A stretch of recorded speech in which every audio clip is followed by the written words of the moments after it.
Hey guys, this is Steli FT with Close.io. Let's talk about no's and how to deal with rejection. But even more importantly, let's talk about these like sexy feet I see everywhere. So on the right, you see one of more hairy kind. On the left, if Phil does this again, you could see them like a bit more Floridian. Lexi doesn't want to do it, but he shows his face. All right, let's go. There you go. All right, let's get back to no's and rejection. So how to deal with no's in a daily life of an entrepreneur, but also in a daily life of a salesperson. So first of all, you have to expect the no. You have to expect people telling you no every single day when you're in sales. It's just part of the business, part of your profession, part of why you exist and why you have a job is that there are people out there that want to tell you no, and it's your job to both overcome those no's, deal with them, manage them, and figure out a way to succeed with them versus despite them. So number one, don't be surprised. Don't try to avoid them. Embrace the no. It can be your biggest friend, your best coach, and we'll get into detail what you can learn from no's, how to deal with them, how to succeed with them at the end of the day. Now, first and foremost, don't take it personal, right? You know, a lot of times people think because somebody says no to you, it's meant as a personal assault. Somebody telling you no, you're not good enough, your product sucks, your company will fail, you'll be bankrupt, you're not good enough for me, you're not good enough for anyone, you're not loved, you're not worthy, right? I mean, ask yourself, why do we feel bad when people tell us no? More often than not, it's because we take it personal, right? How else would we feel bad about it if we wouldn't take it as something that's directly pointed at us as a human being, as a person? But rarely is a no directed to you, almost never. Most of the time when people say no, they have a million other reasons other than you, your product, or your business. People say no for a variety of reasons. Think about yourself. Think about the morning where you had a huge fight with your significant other and you're just pissed, right? And you drive to work and you can't find a parking spot and you buy coffee and you spill it on you and it's just a shitty day, just started horribly. And then your phone rings and you pick it up and somebody's like, hey, my name is Jonathan, I call from company XYZ. Do you have a moment? No. Right? It doesn't fucking matter what you're going to tell me. No, I'm not buying anything from you. I don't want to talk to you. I feel horrible and I hate you, right? But I don't really hate you. I don't know you. I'm just in a really bad mood. Other examples, right? Sometimes you're busy. The business is in a rut or in a crisis. There's a family issue. There's a million reasons why people say no. Some of them are actually related to you, your business, or your product. Sometimes people rationally tell you no because they really don't want what you have. But a significant amount of time, people just say no situationally and emotionally. They say no because they're in a bad mood, they're in a bad place, and it's just not the right time to ask them for the sale or for a yes to begin with. So don't take no's personal. And even more importantly, when people tell you no, the way you respond is just an amazing opportunity to differentiate yourself in sales. If you're able to take a no and respond with a smile and be unaffected by it and actually feel like you anticipated that, and it's okay that I say no. If you have that kind of energy, you're going to stand out from the crowd and you're going to differentiate yourself from all the other salespeople that once you tell them no, they're totally rattled by it or they feel horrible or they go, why? No, I mean, it's a no. Fair enough. You know, what else would you say at this point? I didn't have a chance to explain myself to you. I totally get it. As a matter of fact, I just had a call this morning. I told no to somebody who was trying to sell me something. That's the most normal thing in the world. You know, let's take one more second to figure out if that no is actually qualified and if you should actually not care about what we do so we can save up both our time here, but also make sure that we made an educated decision and didn't jump the gun too early, right? It doesn't even matter what you say. If you can say it with the right kind of energy and if you're like in a good mood and if you say it with a smile, it's going to make all the difference in the world and it's going to differentiate yourself from all the other suckers in sales that are rattled and can't deal when somebody tells them a no. Can't deal with that, right? So expect the no, embrace the no, anticipate it, don't take it personal, and actually take it as an opportunity to shine in sales. Now, sometimes you have to take the no seriously, and sometimes you don't. And I don't mean to disrespect people, but not every no is created equal, right?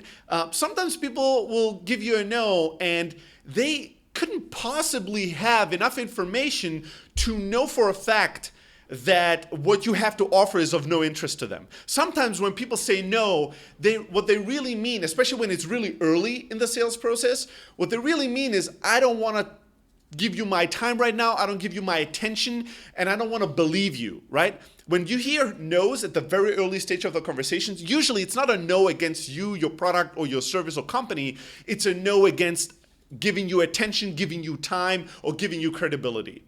And that needs to be managed differently than a no that comes later, at a later stage, right? The later in the sales process you hear the no, the more serious you have to take it, the more foundational, the more substantial the no will be, and the more you have to actually take them at their word and actually respond to the reasons why they're saying no. But at the very early stage, when somebody says, "Hi, my name is No," right? You can't take them serious at that point. You shouldn't be rattled by that or believe them or go, "Oh, if you say no, let me hang up or let me not write you any email anymore." No. At the very early stage, the no is a no to attention, credibility, time. It's not a no to your product. The later the no goes, the more you have to actually listen in, take that no seriously and respond to it accordingly, right? And then let me give you a real-time example maybe, or a real example. So when we started Elastic Sales, which was the outsourcing and consulting sales company that developed Close.io internally as a secret sales software, when we started that business, the very first 2 weeks, once we had the idea, we started cold calling companies and pitching them on the idea of outsourcing their sales to us and let us help them scale sales for their business. And we didn't know if the market was really ready for it. We didn't know if people would really want to buy into this vision. So we didn't develop anything other than a script and a list of a few hundred companies, and we started cold calling them one by one. And the script was designed in a very specific way, but one interesting thing that I want to highlight is that at the very beginning, since those were cold calls, we'd ring people up, would say, "Hey, my name is Stelly. I'm calling startups in the local area to figure out if they might be a good fit for a beta program that we're running." What we do in a sentence is we are offering startups a sales team on demand. Does that in general sound interesting to you? So I would ask, so there's a lot in that early paragraph in the sales script, but what I want to highlight is the last question that I asked. Hey, does that in general sound interesting to you? I gave you a reason why I call. I gave you the one sentence elevator pitch, right? What we're doing as a sales team on demand for startups. And then I ended with asking you, does that in general sound interesting to you? At this point, the interesting thing was when people told me no, I said, "Oh, interesting. What's your sales process like?" When people said maybe, I said, "Tell me more. What's your sales process like?" And when people said yes, I said, "Oh, wow, awesome. Tell me, what's your sales process like?" So I didn't take them too seriously at that point. Doesn't matter what they were saying, my script kind of continued on. The reason was that not that I never took them seriously, but I just didn't take them seriously at that point of the conversation because I knew that they didn't know enough to know if this is a good idea or not, or if this could be a fit or not. And equally, I didn't know enough about them to make that judgment call. So I knew that it was premature to actually make a final decision, but I still asked them so they could actually verbalize and let that know out and release it out in the world so their mind was free to actually listen to me so I could ask those questions and actually explore together with them if this worked or it didn't. But the important thing was I knew that I had to let them say no, and I knew not to take them too seriously at that point. Later on now, if we explored their business and our business a lot further and we discovered there was some foundational issue, something that made this a mismatch, I would totally take them seriously and respect the no, right? There's an art to respecting the no as well, but at the right time and the right place. So let's think about, the value that you can learn from a no in terms of the information and knowledge and learnings that you can gain from people telling you no. So a big opportunity, so there's two things to this. A big opportunity on one end is to actually find out why people are saying no. And sometimes it's just objections, right? Oh, we don't have the time, it's too expensive, blah, blah, blah, this and that. Like things that are very generic in nature and where you can actually premeditate a good response, a 1 or 2 sentence answer. And make sure that when people tell you no because of one of these very generic objections, you actually have a very good way to address these no's and a premeditated answer that you can give them to influence them and shine a light on a different aspect that they haven't considered yet. Give them a bit more information, educate them a little bit more, give them the knowledge they need to make better decisions regarding your service. But on the other hand, sometimes when people say no, it's not very generic. It's not like a generic objection. It could be something very specific. It could be that they talked to their team and they found out that the VP of sales thought this, sales software didn't have enough reporting functionality for them, or that this, marketing automation software didn't have the email integrations with another software that they had. So all of a sudden you hear this very specific thing, and you can dig into it and ask more questions to understand why they said no, why they need this very specific feature or solution. And you can see if you can find more and more customers that tell you something that matches that problem, and then find it as an opportunity to improve your product, your business, or your pitch, and find out, wow, people really want this. Or if we want to move into that market, this is a very important thing we need to build. Or this is a way people think about this. And we totally have to change the way we pitch it. So a no and a rejection can give you a lot of information, educate you, coach you on how to actually improve your business, your product, and yourself, right? So you need to embrace the no as a chance to learn and grow if it's a legitimate no for legitimate reasons at the legitimate point in time. Now, once somebody tells you no, the road doesn't stop there. It doesn't have to end with the no. Some people say no means not yet, right? And sometimes that's true and sometimes it's not. Just like with anything that's uber general, you have to use your own judgment. But I do believe that the no doesn't have to be the end all be all of the relationship. So you want to be respectful, as I said, at the right time. If later in the sales process, once there was more information exchanged and more knowledge discovered, if the deal doesn't come through, deal didn't come through, you lost the deal, that's fine. What you have to do then is actually figure out, is this a person or a company or a deal worth pursuing in the future? And if it is, you want to make sure to follow up with them. You want to make sure to keep staying top of mind, right? Not every day, not every hour, but every month maybe, every quarter. Send them another email. Say, hey, John, remember 6 months ago you told me no because of reason X, Y, and Z? Well, here's a quick update on our company and our product.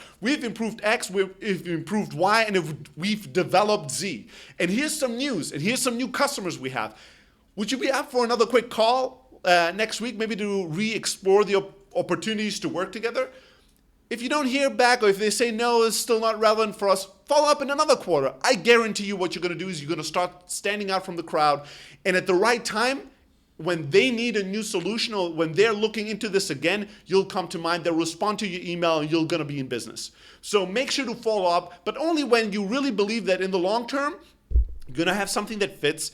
And only if you believe that it's worth the follow-up. If it's a $10 deal, it's probably not warranting you following up for 10 years, right? It needs to be an opportunity that's big enough to actually justify your investment in it.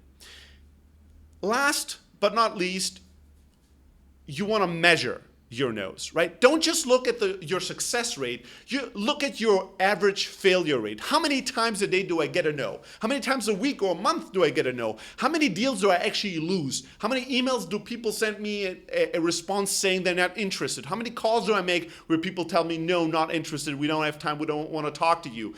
If the average failure rate is really low, it means your opportunity for growth is massive. It means you're doing too many things that are safe. There are too many things outside your comfort zone, which seems to be very small, where growth opportunities await you. So start measuring how many times do I actually hear a no, and if it's very little, it means you're not bold enough, you're not trying enough, you're not going out enough, you're not thinking big enough, you're not risky enough, and that's really a bad idea if you're in sales. You want to definitely have a high average failure rate to give you feedback and show you and keep track that you're actually chasing big enough opportunities that are just outside your reach, that you're succeeding sometimes, but you're also failing. If you only succeed, you're probably not trying hard enough. You're probably not going big enough. You're probably leaving a lot of opportunities on the table.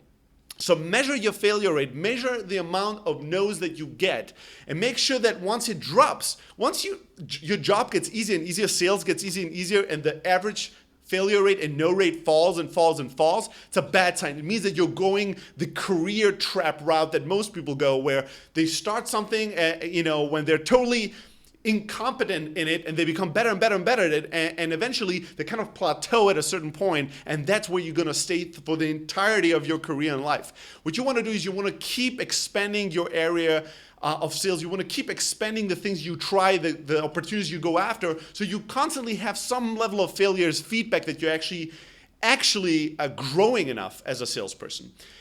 And then last but not least, always respond to no's, right? On the phone, it's hard not to respond. When somebody tells you no, I already mentioned earlier, you want to respond with a smile, make them feel that it's okay and you anticipated that no, and that it's all right, it doesn't affect you and doesn't create any awkwardness or bad feelings between the two parties. When somebody says no in an email, 90% of the time, most salespeople will just not respond, right? Somebody just rejected you. You're going to feel horrible about it. And what are you going to do? You're going to hit archive or delete, right? You're going to try to archive or delete that failure, that no. Stop it, right? Don't be a 4-year-old. Grow up. Understand what your job is in sales and respond to every single email. When somebody tells you no, they actually give you a lot of reasons why, and it's later in the sales process. Pick up the phone, call them, and actually thank them for their explanation. Thank them that they actually reached a decision and communicated that with you, and tell them that you're going to be following up and trying to build a relationship over time. See how that's going to work out for you. See if you stand out. If you actually call somebody and thank them for a rejection versus what everybody else is doing when they reject them. Nothing, running from them by archiving or deleting those emails. If somebody emails you early on that they're not interested, when you did some lead gen or reached out to somebody for the very first time, you might not want to pick up the phone, but respond to that email. Thank them regardless. Tell them that it's okay that they said no, that you appreciate it, that they took the time to actually write to you.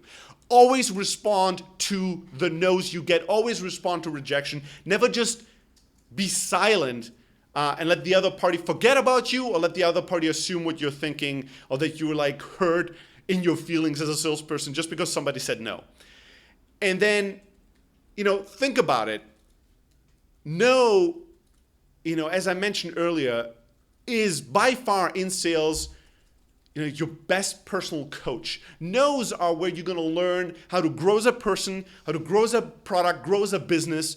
No's are where your scorecard is, that shows you how you're progressing in sales and in life, and how if you're moving forward boldly enough and big enough. And those can be an incredible opportunity for you to stand out from the crowd and really become a standout salesperson and build a relationship, because you took something negative and you turned it into something positive. And you took something negative that somebody said to you and you showed them that it was okay. And that's a very powerful moment in the relationship, and can be a great way to differentiate yourself and make people start thinking, wow, this person seems to be really, really successful. This person seems to be really strong, to the degree where they're okay when I tell them no, when they reject them, or when a deal falls through after 3 months of work, they still seem to be fine. That's super attractive to people. Those are the kind of people that people want to deal with, build relationships with, and ultimately buy from. So learn how to deal with no's if you want to master the sales game and become one of the best in it.